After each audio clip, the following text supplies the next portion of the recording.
vlogger, sa mga content creator na mga mukhang pera iniisip, puro promote ng sugal, kahit kumita ng malaki, di na nakontento, nagdodroga, talagang pinapakita nyo sa social media, at yung mga katawan nyo na hindi, sabi natin, kahit maganda pa katawan nyo, no?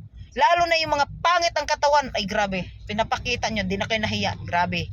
Sus, natakot na talaga ako sa panahon ngayon. Biruin mo, dahil kay Mita, actually malaki namang tulong si Mita kasi marami namang mga maliliit na tao or ordinaryong tao o walang trabaho na sumasahod kay Mita. Ang nakakatakot lang, grabe na yung mga ngayon na yung mga content, yung ibang vlogger, yung content na kung saan nag-i-impluwensya ng mga pangit na gawain. Grabe, halos number one yung yung gambling, no? Nagpo-promote ng sugal yung mga content creator, at madalas yung mga nagpo-promote yung mga sikat na at malalaki na yung nila, no? Yung bahay nila, napakadami na nilang followers at malaki na yung income. Grabe, nakakatakot. Alam nyo ba kayo, matakot kayo ha pag sinampal na kayo ni Lord, no? Pag pinalo na kayo ni Lord dahil pinopromote nyo yung sugal, kahit pinagpala na kayo na kumita ng malaki, sugal ang pinopromote ninyo. Diyan po kayo matakot. Pagbabawiin ni Lord lahat ng blessing ninyo. Kasi hindi mo nyo kailangang mag-promote ng sugal. Dahil unang-una kumita na kayo ng malaki, sikat na kayo, kahit walang kwenta yung mga post nyo, pinapanood ng mga tao, sinishare pa. No? Kahit kalukuhan, sinishare. Pero bakit pa kayo nagpo-promote ng sugal? 'Di ba? Pangalawa pa, yung ngayon, yung mga trending, yung nagdodroga, grabe, yung mga ano ba yan? Pinagagawa, hindi ko alam yan.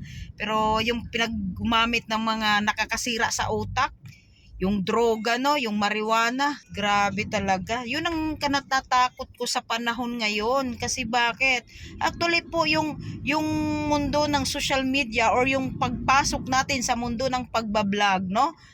Okay? Mga tao po ang dahilan kung bakit ka kumita. Hindi ka kikita kung hindi ka pinapanood or hindi ka sinusuportahan ng mga netizen. Yun nga lang ang problema, okay? Para tumitrending, mas ginawa natin yung mali na hindi dapat. Okay? Yung pag-video nyo, yung mga pag-video nyo ng mga sugal, ng droga, grabe. At pangatlo, ito matindi. Kulang na lang talaga maghubad sa kamera. Imaginin mo, wala nang pakialam kahit, alam mo, yung lagom na yung mga underwear, lagom na yung brief, talagang ipapalabas. Yung parang yung nagpapante na parang hindi nagbibihis, no? Ano na kaya kung yung ipakita na siguro ang lahat, siguro hindi na itsura.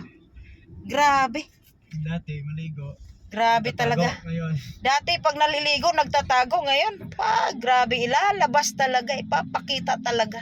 Ganon na ba talaga? Kaya nga, hindi din natin masisisi ang ibang tao kung bakit maraming nagsasabi na wala na ba talagang kinain yung mga vlogger na yan. Kasi nga naman, ang itinatago at kaya siya dinadamitan dahil hindi dapat makita ng publiko, pinapakita nyo na.